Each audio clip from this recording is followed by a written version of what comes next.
ব্যাংকে চাহিদা মতো টাকা না পেয়ে আজও চট্টগ্রামে বিক্ষোভ করেছে সম্মিলিত ইসলামী ব্যাংকের গ্রাহকরা। মাসের পর মাস ব্যাংকের দাঁড়ে দাঁড়ে ঘুরেও টাকা না পাওয়ার অভিযোগ তাদের। দুপুরে চট্টগ্রাম ফার্স্ট সিকিউরিটি ইসলামী ব্যাংকের হালি শহরের ওয়াবদা শাখায় গিয়ে অনেক গ্রাহক কাঙ্ক্ষিত টাকা না পেয়ে কান্নায় ভেঙে পড়েন।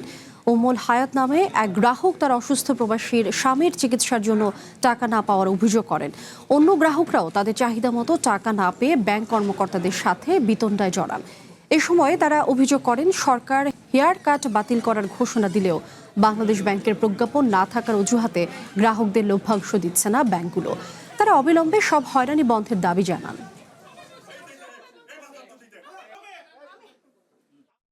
এটা বাস্তব চিত্র।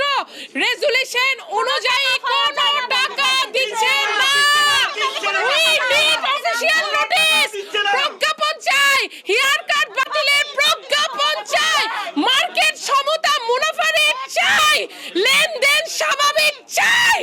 নগদ নিয়ে এলো হার না মানা হার অফার। সর্বনিম্ন 10,000 টাকা রেমিটেন্স নগদে পাঠালে থাকছে স্বর্ণের হার জেতার সুযোগ।